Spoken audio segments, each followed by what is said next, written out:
Hi, I'm Dr. Elliot Adam from ElliotOracle.com. I'm also the author of the award winning Fearless Tarot and the award winning Tarot in Love, Consulting the Cards and Matters of the Heart. Both books are from Llewellyn and are available online wherever books are sold. And I also have some signed copies available at my website, ElliotOracle.com, if you want the perfect gift for the tarot lover in your life. So do check that out. And it is time for this week's Oracle Reveal. So yesterday on my social media, I placed up a photo of 3 different animals, and I asked you to use your intuition and just ask yourself which animal's calling to you, because that animal has your message. And the 3 animals were the cat, the chimpanzee, and the boar. So if you're just joining me now, ask yourself which animal seems to be calling to you. It doesn't have to be your favorite animal, it just has to be the one that's sort of nagging at your consciousness at this time, because that animal has your message. So for those of you who picked the cat, this card says it's time to strike it out on your own and relinquish your overdependency on others. And cat is known for its independence. So this week might be a time where it's important for you to trust your own counsel. And instead of looking to others to take the lead, or looking to others to give you a validation or a confirmation that you're on the right track, the cat could say it's time for you to trust yourself, trust what you know. It's also a time to be independent, maybe even spend some time alone. First card for the cat is where it's best for you to place your focus this next week. And look at that. We got the sun from the pagan Other Worlds Tarot. And the sun is considered by so many people to be the best card in the deck. And I think it's the best card because what the sun reminds us is that every day the sun rises. Every day there's an opportunity for a new beginning. And it doesn't matter what happened to you yesterday or last week or even last year. It's so important for you to remember that a new day is dawning for you. And you get to begin anew every day. Also, the sun is telling you to look for what brings you joy. And when we couple that sun energy with the cat, it might be a time where you're following your bliss. You're following your own independent spirit, what makes you happiest. And you're not concerned with whether it's validated by others or not. So I just feel with the sun card, there's a lot of joy for the cat this next week. This might also just be a time where you really want to look at what is new, what is the new perspective that you need to take. And it's also time to begin anew again, no matter what happened before. Second card is going to be advice from your inner wisdom. And we have a very contrasting card here with the Five of Cups. The Five of Cups usually shows 3 spilled cups and 2 cups that are still standing.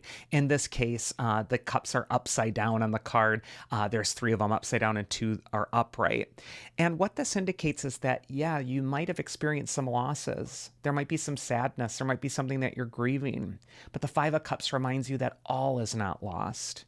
And when we couple that Five of Cups message with the sun, it really does say it's time to turn away from the thing that's caused you the disappointment, the heartache, the despair, and know that something new is right around the corner.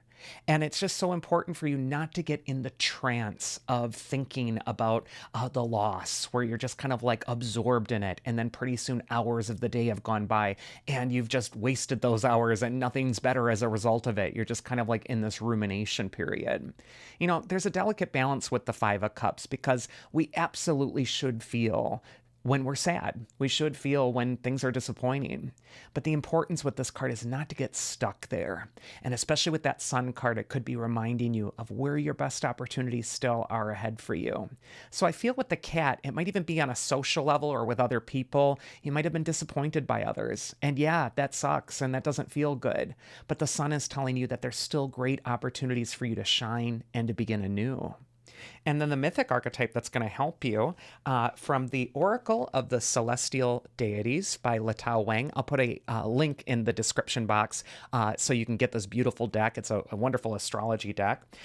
This is Ceres, and her card says Mother, Stability, and the Wish to Nurture. And Ceres is the goddess of the grain. She's Demeter in ancient Greece, and that card is so beautiful. And what she's telling you is that it's time to nurture yourself. It's time to nurture the seeds of your goals. It's time to plant those goals. And it's sometimes on the rubble of the disappointment, the loss, the thing that's been waste or something that's just been a disappointment, that's the fertilizer for the new growth to happen.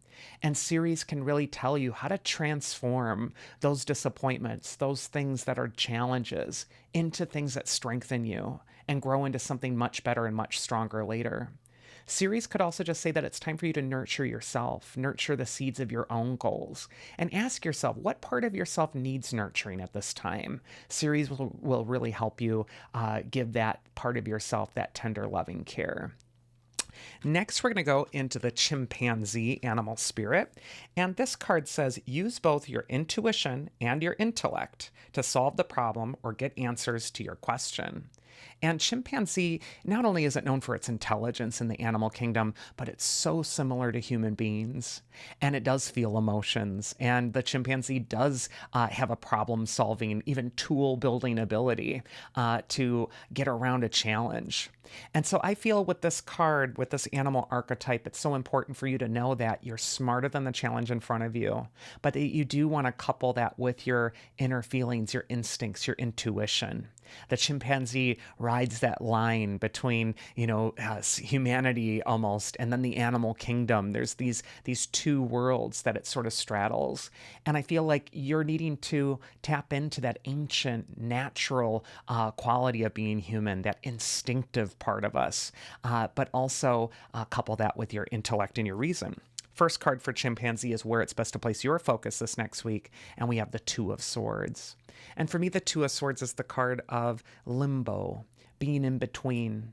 The Two of Swords could say for you that, yeah, you are kind of like straddling these two worlds. You are in the in-between. You might be in a life period where you are blending a very deep, emotional, sensitive, psychic, intuitive quality with a need for logic, reason, and also a sense of practicality. Two of Swords is saying that you're not in your old life, the way things were, and you haven't quite reached the next chapter, the next phase. You're in this weird amorphous middle place. And yet it's in the in-between places where the magical life really stirs and happens. We think of dawn or dusk. When dusk happens, the winds kick up, the sky turns a beautiful color, the animals rise to go drink at the pool. Two of Swords is telling you to take your cue from nature, to make peace with the in-between in your own life, because that's where the magic of your life is really happening right now. It's okay not knowing where things are going. All is going to work out just as it should. The advice from your inner wisdom is actually the Ace of Swords. And the Ace of Swords is telling you there are things you can do proactively right now to feel like you're taking control or taking your power back. Ace of Swords is telling you not to be too passive right now in your in-between time. Maybe you are waiting for one aspect of your life to finally come into fruition, but that doesn't mean that everything in your life has to be on hold. Ace of Swords is telling you to identify the things that you can move along, that you can advance, that you can do better. And Ace of Swords is just telling you not to be passive right now. There is this really cool transformative energy that's going on around you if you pick the chimpanzee, but there's also great power that's going to be found in this magical place of the in-between for you. And the mythic archetype that's going to help you appropriately is Pan. His card says anxiety, resourcefulness, and the wish to live. And Pan, the ancient Greek god, is who we get our word panic from. So that's why I think he's associated with anxiety. And I just feel that Two of Swords, it can make us feel anxious when we're in the in-between. It does feel uneasy, like, I wish I knew how this all goes. And yet it's important for you not to let your anxiety take the megaphone and drown out your own inner nature, your own power. Pan is telling you to get back in touch with what makes you feel vibrant, alive, and powerful. And if you access this really magical part of yourself, you're going to find a huge breakthrough. And finally, Pan is a god of nature. So this could be a time for you to reconnect with the external natural world and to take your cues from it. Like I said, with the in-between times, when we look to nature for how does nature handle the in-between times, there's a sense of well-being and harmony. So I feel like if you take the cues from nature right now, if you come into harmony with the natural world around you, you're going to have that inner peace and you're going to find your power too. And then finally, we have the Boar animal spirit. And this card says, face your problems head on with confidence and courage, and you will emerge victorious. And the Boar is all about charging forward. How many of us avoid that? How many of us are afraid to mess something up? Or how many of us are just afraid that something's going to go wrong, so we avoid it? Or we hope people are just going to read our body language and figure out what we're needing so we don't really have to say it. You have to be courageous this next week if you're attracted to Boar. You have to be direct. And I just challenge all of you to think about those times where you avoided and you lost. You didn't advance your cause. You didn't improve your life. And yet with Boar, remember those times when you did have the courage, when you confronted the issue, when you didn't procrastinate, when you did seize upon your power. Well, you won and you charged forward and you found a strength that you didn't know you had. So Boar is all about finding your inner strength. First card for Boar is where it's best to place your focus this next week. And we got the Eight of Cups. And a lot of decks, it's hard to see with the reflection, a lot of decks show with the Eight of Cups an eclipse happening on it, where the moon is blocking out the sun. The moon is a symbol for our inner instinctive self, and the sun is a symbol for our external self, our image, how we want to be projecting ourselves. The beauty of the Eight of Cups card is that at this time of your life, Boar, it is time for you to listen to your inner authentic self and to let that take precedence over your image, over the superficial surface of things. Eight of Cups can sometimes be accompanying a sense of melancholy. Something's missing. Something's been making you depressed. And coupling it with that Boar message, the thing that might be making you depressed is the very thing you've been avoiding, tackling head on. And I just feel like if you want to shift this energy, get real with yourself. Tackle the issue head on. Be confident with it. And you will see that you're going to win the day. Advice from your inner wisdom this next week, if you pick the Boar, is the Six of Cups, which is long associated with the past. And I feel with the Six of Cups, Eight of Cups, there's this really emotional kind of quality with these Cups cards. There is an emotional pattern you might have fallen into from the past that now it's time to break that cycle with. When I see the Six of Cups often in a reading, it really does indicate that it's time to come full circle with something that's done. It's outworn, it's welcome, it's no longer needed. And also, it just seems like this is a perfect time for you to bring closure to something that's been running around in a cycle in your head and that you've been afraid to complete. The past is getting summarily tied up right now, and I feel like it's important for that to happen, for this next phase of your growth to happen. And it's important that you're listening to your inner authentic instincts as you're moving through this time. And finally, the mythic archetype that's going to help you if you pick the Boar is Saturn. And his card says karma, control, and the wish to restructure. Saturn is all about those tough life lessons, the things that challenge us, the things that might feel uncomfortable to grow through.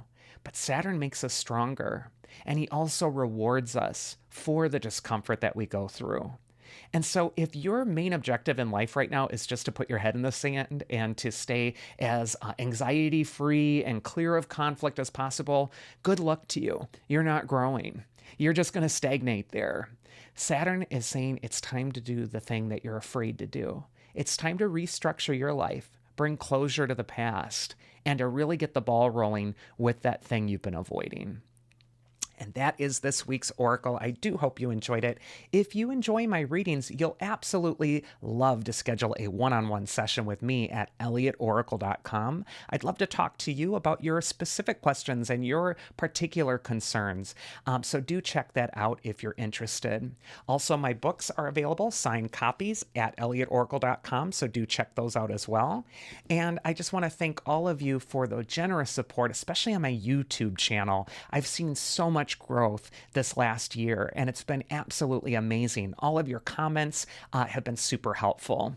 And the last bit of housekeeping is that Tarot in Love has just been nominated for a second award, the CARTA Awards, and voting begins this next week. So please do look at the link in my description box so you can vote for Tarot in Love. It really does help my work get out there to more people, and it really takes tarot into a realm of personal empowerment instead of fear.